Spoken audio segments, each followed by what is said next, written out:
Как говорят, в ВДВ не попал, радуйся. Попал, гордись. Да? Никто, кроме нас.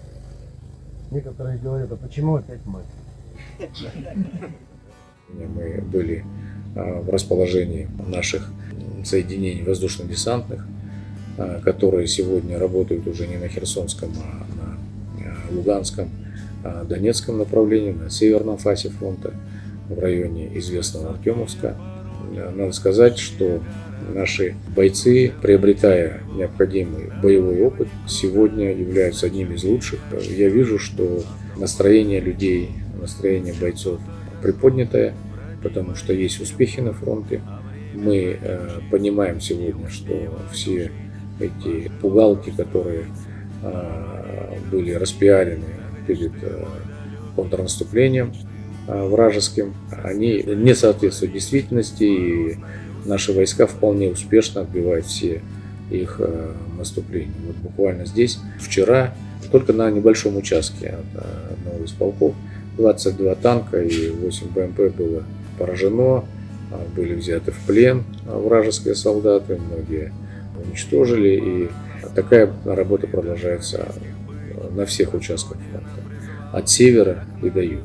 Хочу также рассказать о своей встрече в 83-й бригаде, которая стала, в общем, очень известна у нас в республике. Да, там действительно служат многие наши земляки. Да, действительно была тяжелая ситуация. Несколько дней тогда, когда они только прибыли с другого участка фронта и вступили в бой. Бой был тяжелый. К сожалению, некоторые не выдержали испытания огнем. Это буквально единицы, это 4 человека, если говорить точно. К сожалению, один из них офицер, командир роты, которые дрогнули и отошли. Таким образом, потеряв позицию и создав угрозу для соседних подразделений. Эти ошибки были потом исправлены за счет резервов, восстановлением позиций и восстановлением нашей обороны занималось все командование ВДВ. И наши сотрудники наших опорных пунктов тоже были в том районе, встречались с нашими ребятами. Очень сильно помогли, надо сказать, в восстановлении их боевого духа. Сегодня это уже опытные солдаты, которые работают там, с которыми я виделся. Я посмотрел их обустроенность в полевых условиях. Это полномасштабные оборонительные позиции, траншеи, которые оборудованы по всем правилам. Там есть и даже баня, и, конечно, место для отдыха, для других, значит, занятий. Они передают все, конечно, привет. И один из бойцов мне прямо открыто сказал: Андрей Александрович, вы сильно не волнуйтесь там в тылу. Война штука сложная, бывает разная, но мы победим. И это на самом деле так. Алексей Сергеевич, руй! Айхал! Руй! Айхал! Руй! Айхал! Айхал! Айхал! В 11-й бригаде тоже были встречи. Там более опытные ребята. Они тоже заверяют, что все под контролем.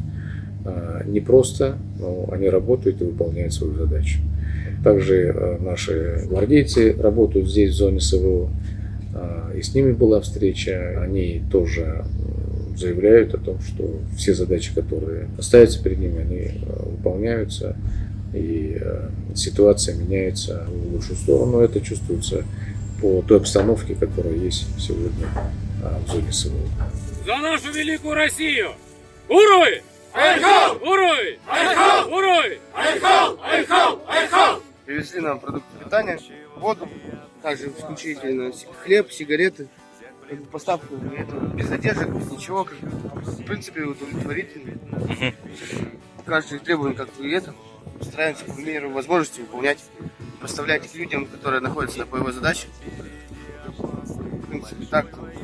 Как служится-то, как погода здесь? Служба нормально.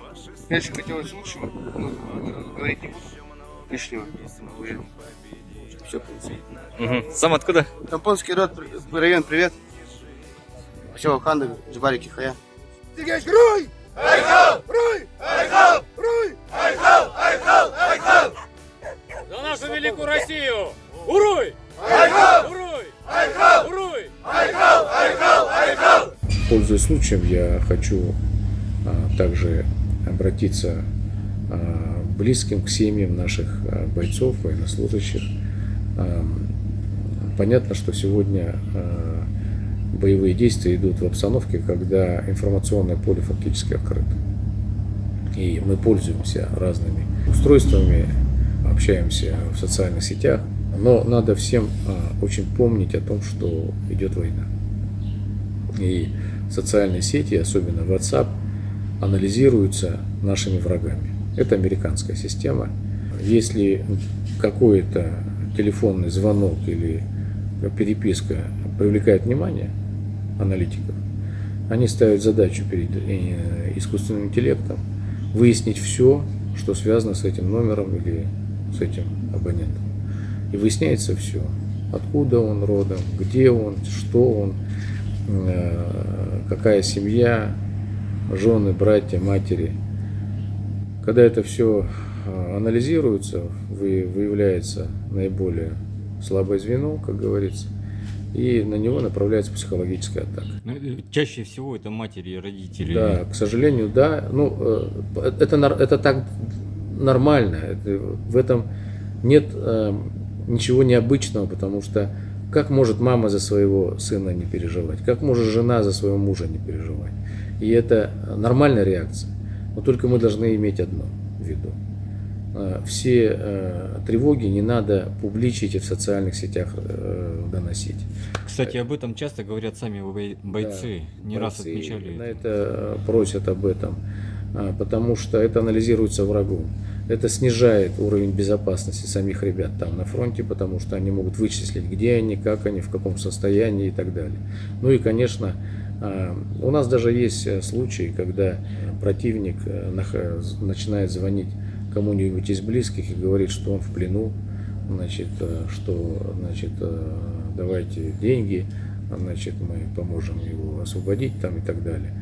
Это просто мошенничество. Но в любом случае, конечно, тревоги есть, но просьба такая, чтобы, когда появляются такие тревожные какие-то сведения, беспокойство, надо обращаться к ребятам в опорный пункт. Они ближе всех из всех нас, к бойцам. И в течение 3 дней максимум они могут найти и узнать о судьбе каждого бойца. Потому что я уже говорил о том, что у нас налажены отношения со всеми командирами, с бойцами непосредственно. Мы знаем, кто где находится примерно, и можем найти, уточнить судьбу любого человека. Поэтому надо обращаться в Единый координационный центр, который работает на базе постоянного представительства. Есть у нас оперативный штаб, работающий в городе Якутске, в общественном центре, который находится на Курашово. Мы обязательно поможем по всем вопросам, связанным и с возможным ранением, связанным с тем, что человек, может быть, солдат не был долго на связи. Кстати, такое сейчас все чаще и чаще, потому что телефоны стали запрещать использовать очень часто. Бойцы, находящиеся и на первой, и на второй линии тоже, зачастую не имеют связи. Я очень прошу наших земляков, семьи наших бойцов иметь это в виду, помогать нам работать, помогать нашей победе, помогать нашим бойцам прежде всего выжить и победить. А со своей стороны я заверяю, что у нас ни одного обращения не проходит без рассмотрения глубокого изучения. И такие возможности реагировать на любую ситуацию у нас есть. Я хочу также сказать, что у нас здесь, если есть, их очень немного, единичные случаи, но есть вопросы правового характера, где кто-то кого-то обидел, может быть, есть неуставные отношения иногда, то здесь работает группа Следственного комитета из нашей республики, из управления Следственного комитета нашей республики. Эти офицеры тоже нам помогают, мы всех их знаем. Один из них, кстати, старшей группы, недавно награжден орденом мужества, он был в составе отряда Ботур Барс-2. Ты работаешь на одном из самых сложных, наверное, на мой взгляд, направлений. Ты штурмовик. Расскажи вообще цели и задачи штурмовых групп, как вы работаете? Штурмовые группы — это нам зайти непосредственно в зону боевых действий, закрепиться для начала, подготовиться к штурму, затем отрабатывают артиллерия. Мы заходим уже, получается, на зачистку, так сказать. Если все благополучно получается, закрепляемся, За нами подходят уже на оборону, садятся ребята других подразделений, и мы откатываемся на работу. Мгм. Потери у вас от чего в основном? Ну, 300-е какие? 300 в основном, основная масса это осколочки, потому что, ну, основная, сейчас бои идут, это артиллерия, стрелкового. Есть бои, но в основном осколки. Главное, берегите себя там, осторожно. Обязательно. Инструктор, позывной Арктика. Скажите, пожалуйста, какими навыками должен обладать снайпер, на ваш взгляд? Ну, основные навыки — это выдержка и самодисциплина. То есть человек должен в первую очередь уметь управлять собой, своим внутренним «я» и двигаться к поставленной цели. Если этого не будет, то работа будет очень тяжело идти. Если человек мотивирован, если он в состоянии управлять собой, все остальное ему приводится. Поэтому нужно в первую очередь учиться бороться с собой, это выдержка и самодисциплина. Как ребята из Якутии себя показывают в этой школе? Молодцы, хорошо, сказывается школа охотников. От этого всегда намного проще с людьми работать, когда человек не просто держит винтовку, а он имеет навыки стрельбы. Понятно, что охотничья стрельба, она чуть-чуть отличается от нашей работы, потому что в нашу работу, кроме интуиции и навыков, надо вкладывать еще очень много знаний. Ну, знания мы даем.